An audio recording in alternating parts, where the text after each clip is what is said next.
दोस्तों, इंतकाम कहानी का भाग 1 मैं आपको पहले ही सुना चुकी हूँ, जो कि आपको चैनल पर मिल जाएगा।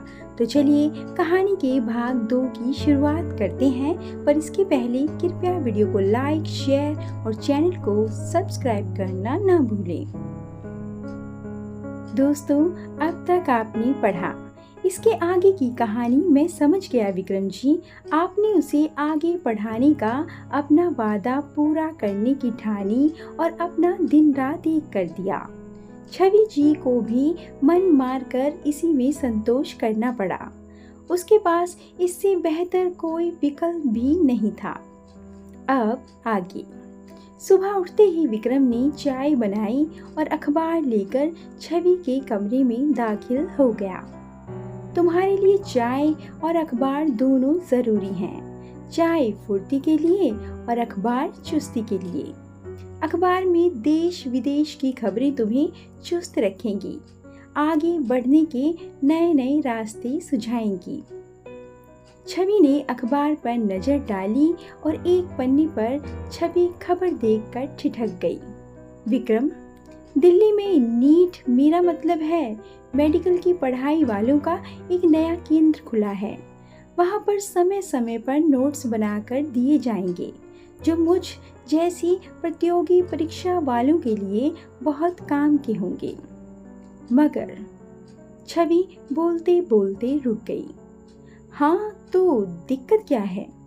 मैं लाकर दूंगा तुम्हें नोट्स।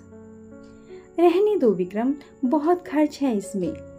लाख सवा लाख देना हमारी बस का नहीं। विक्रम सोच में पड़ गया। अभी लैपटॉप खरीदने के लिए दफ्तर से कर्ज लिया, वह भी उतारना है। उसके अलावा पहले ही 2 से 3 लाख का लोन है। ओवरसियर साहब चाहकर भी मदद नहीं कर पाएंगे। इसी उधेड़-बुन में विक्रम कब दफ्तर पहुंचकर वापस बाहर आ गया, उसे स्वयं भी पता नहीं चला। घर के लिए वापसी में स्टेशन का फाटक था। विक्रम के कदम स्टेशन के प्लेटफॉर्म की तरफ चल पड़े और एक बेंच पर जाकर रुक गए। मेरी तपस्या व्यर्थ जाएगी। क्या छवि की पढ़ाई का रिजल्ट उसकी मेहनत के अनुसार नहीं आएगा?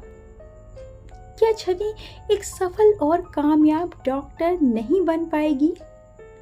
विक्रम स्वयं से ही बातें कर रहा था कि एक स्पर्श ने उसकी तंद्रा भंग कर दी। विक्रम उस अपरिचित को पहचानने का प्रयत्न कर रहा था। पहचान लिया या बताना पड़ेगा? सुनील, याद है या भूल गया? कुशीनगर सरकारी विद्यालय। विक्रम को दिमाग पर ज्यादा जोर देने की जरूरत नहीं पड़ी। उठकर गले लगते हुए बोला, तुझे कैसे भूल सकता हूँ भाई, तेरी वजह से बहुत पिटा हूँ मैं। पेड़ पर चढ़कर आम तोड़कर भाग जाता था और पिटता था मैं, मगर फिर मिलकर आम खाने का मजा भी कुछ और ही होता था। हम कौन सी कक्षा तक साथ थे? 7वीं तक तूने स्कूल छोड़ा और मुझे निकाल दिया गया। तब से इस स्टेशन ने मुझे आश्रय दिया। मुझे देखकर तुझे पता चल ही गया होगा कि मैं यहाँ कूली हूँ। विक्रम मुस्कुरा दिया। उसकी शून्य आंखें उसकी व्यथा बयां कर रही थी। तू यहाँ स्टेशन पर क्या कर रहा है? कोई आ रहा है या जा रहा है? ना कोई आ रहा है ना कोई जा रहा है। जिंदगी ही थम सी गई है।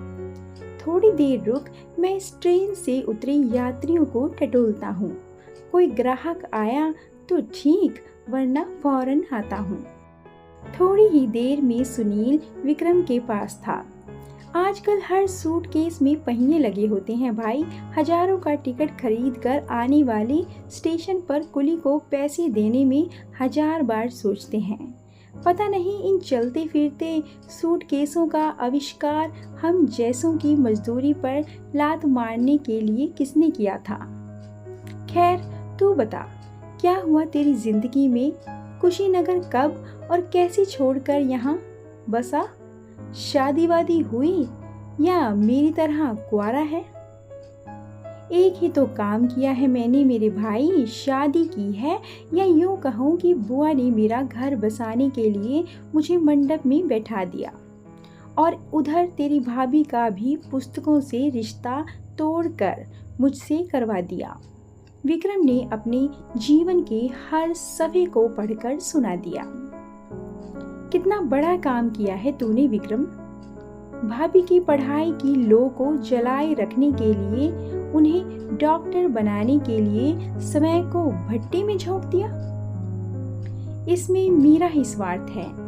एक दिन जब पढ़ लिख कर वह लोगों का इलाज करेगी, ऑपरेशन करके लोगों को ठीक करेगी, ऊंची कुर्सी पर बैठेगी, तो लोग कहेंगे कि देखो, जो यह सफ़ेद कोट पहनकर बड़ी सी गाड़ी में बैठकर जा रही है, यह विक्रम की पत्नी है। मैं तो सारा काम काज छोड़कर या तो दिन रात आराम करूँगा या उसके आगे पीछे मंडराता रहूँगा।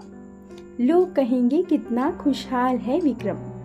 जब ऐसी बातें मेरे कानों तक आएंगी तो उस समय मेरा चेहरा देखने लायक होगा। गर्व से फूलकर सीना दुगना हो जाएगा। कहते कहते विक्रम की आंखों में चमक आ गई। सुनील मुस्कुरा दिया। मेरी कामना है कि ऐसा ही हो।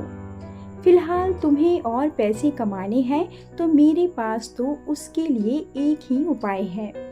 रात को 11 बजे के बाद तू अगर स्टेशन आ सके तो मैं अपना कूली का बैज तुझे दे सकता हूँ। तू सामान बाहर तक छोड़ना और कई बार उन्हें होटल या गेस्ट हाउस के बारे में भी बताना। वहाँ से अच्छा कमीशन मिल सकता है। सुनील की सोच सही साबित हुई। विक्रम रोज रात को समय को स्टेशन पर खपाता और अतिरिक्त कमाए पैसे से छवि के लिए नोट्स वगैरह का इंतजाम करता। छवि को मनमांगी मुराद मिल गई थी। उसकी मेहनत ने और गति प्राप्त कर ली थी। धीरे धीरे उसके और उसकी मंजिल के बीच का फासला कम होता जा रहा था। उस रात जब विक्रम घर पहुंचा तो बाहर बुआ उसका इंतजार कर रही थी। बहू से पता चला कि तू रोज रात को काम खत्म करके कहीं बाहर चला जाता है। कहीं कोई नशा वशा तो नहीं करता? कभी अपने स्वास्थ्य को भी देखा है? दिन ब दिन बुझता जा रहा है। दादा ने बताया तो सुबह तड़के से देर रात तक। नहीं, बस दोस्तों के साथ बैठकर थोड़ी गपशप कर लेता हूँ, थकावट दूर हो जाती है। विक्रम ने बुआ की बात काटकर अपनी कमीज बदलते हुए कहा। 1 मिनट विक्रम, तेरे बदन पर यह लाल निशान क्या करता है तू?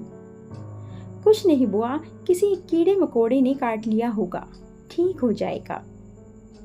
यह तू क्या कह रहा है बेटा? क्यों अपने आप को दांव पर लगा रहा है? क्यों बहू की अभिलाषाओं को पाने के लिए समय को चलती फिरती लाश बना रहा है? ऐसा मत कर बेटा। वक्त के पलटने से इंसान भी पलट सकता है। मंजिल पर पहुंचकर पीछे मुड़कर देखने वाले बिरले ही होते हैं। विक्रम मुस्कुरा दिया। छवि ऐसी नहीं है बुआ। वो कुछ बन गई तो मेरे साथ तेरे दिन भी फिर जाएंगे। तुझे भी अस्पताल में नर्स बनवा दूंगा। तेरी ऐसी की तैसी, मुझे नर्स बनाएगा? मैं तो घर पर बैठकर राज करूंगी, राज। बुआ भी कम ना थी। उसके पोपले मुंह से हंसी छलक रही थी। आखिरकार वह दिन आ ही गया जब छवि को अपनी मुराद मिल गई और विक्रम का स्वप्न पूर्ण हो गया। दोनों की ही मेहनत रंग लाई और छवि अपने इम्तिहान में अच्छे अंकों से उत्तीर्ण हो गई। रिजल्ट आने के बाद उसे दूसरे शहर के मेडिकल कॉलेज में दाखिले के लिए जाना पड़ा और दाखिले के पश्चात हॉस्टल में कमरा लेकर रहना पड़ा। 4 साल के लिए छवि विक्रम की नज़रों से दूर हो गई। दिन रात मेहनत करके विक्रम छवि की फीस, किताब, कापियों और रहने के खर्च का बोझ उठाता और हर माह नियत समय पर आवश्यकता से अधिक राशि बिना तकाजे के भेजता। लगातार बढ़ते इस बोझ से धीरे धीरे कब वह स्वयं पर बोझ बन गया, उसे पता ही नहीं चला। दोस्तों, कहानी जारी रहेगी। कहानी के भाग 3 के लिए चैनल के साथ जुड़े रहें और अगर कहानी अच्छी लगी हो तो वीडियो को लाइक, शेयर और चैनल को सब्सक्राइब करना ना भूलें। धन्यवाद।